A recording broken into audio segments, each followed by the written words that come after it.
Here's a story, or here's at least a series of events that may or may not be connected, but I'm trying to wrap my head around them. It starts a little over a year ago. The U.S. government put sanctions on a Kremlin-connected Russian oligarch, a close ally of Russian President Vladimir Putin, a guy by the name of Oleg Deripaska. He used to do a bunch of work with Paul Manafort. You ever heard of him? Anyway, the new sanctions on Oleg Deripaska were punishment from the U.S. government, in part, for Russia's attack on our 2016 election.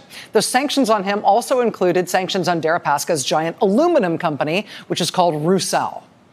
Well, after the sanctions were put on Deripaska, there followed a robust and very expensive campaign by lobbyists for Deripaska. Deripaska got what he paid for in that lobbying campaign. The Treasury Department soon announced that actually, second thoughts, they were going to lift the sanctions on Deripaska's company. They were going to lift the sanctions on Rusal. And then something kind of remarkable happened. A big bipartisan majority in the House of Representatives said, actually, no. The U.S. government should not lift those sanctions. Are you kidding? Oleg Deripaska was sanctioned for a reason, for a good reason. Why is the Trump Treasury Department lifting those sanctions? It wasn't just Democrats in the House. It was 70% of Republicans in the House who voted with Democrats to block the Trump administration from getting rid of those sanctions on Deripaska's aluminum company. So big bipartisan vote in the House to tell the Trump administration, no, don't lift those sanctions. Those sanctions should stay. Then it goes over to the Senate. Senate turns out to be a different story. There were a whole bunch of Republican senators who wanted to join the House in making sure those sanctions stayed on Deripaska's company.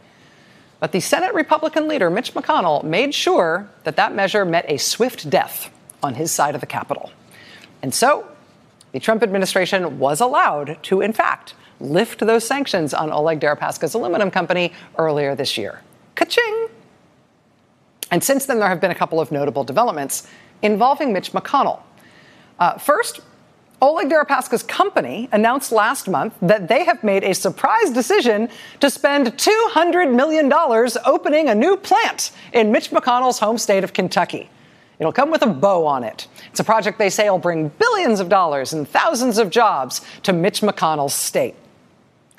Secondly, just before that deal, that present to Mitch McConnell, was publicly announced, one of Rusal's lobbyists was dispatched to give Mitch McConnell a heads up about this big present he was getting from Oleg. This heads up that they'd be building a brand spanking new plant in his state after all the good work Mitch McConnell did to make sure Rusal would have its sanctions lifted. The lobbyist who delivered that good news to Mitch McConnell, the guy who personally made the call, is a man named David Vitter. You may recognize him. He used to be a Republican senator from Louisiana, kind of famous for a sex scandal that never really resolved cleanly. What we've since learned is that within 5 weeks of David Vitter calling Mitch McConnell to tell him that Rusal was going to put this plant in Kentucky, Rusal was going to dump hundreds of millions of dollars into Mitch McConnell's home state, within 5 weeks of that call, the nomination of David Vitter's wife to be a federal judge, a nomination that had been languishing for a year and a half because she was so humiliatingly and embarrassingly and obviously unqualified for the job, whose confirmation hearing went so badly it went viral and got her nomination buried. Turns out, within 5 weeks of Mitch McConnell getting that call from David Vitter saying, hey, I got an aluminum plant we're going to put in your home state. Thanks from Oleg.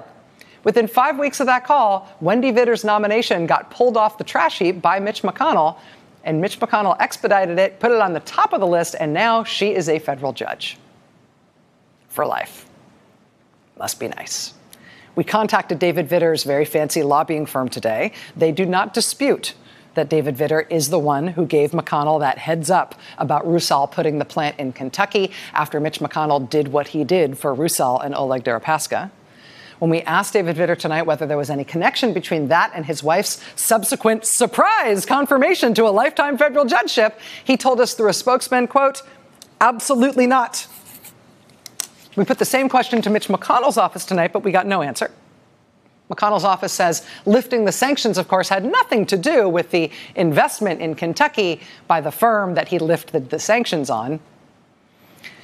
But as for the lobbyist's wife, who is now a federal judge, no response from McConnell. I will tell you, we are not the only ones asking questions about this sequence of events. Hold that thought.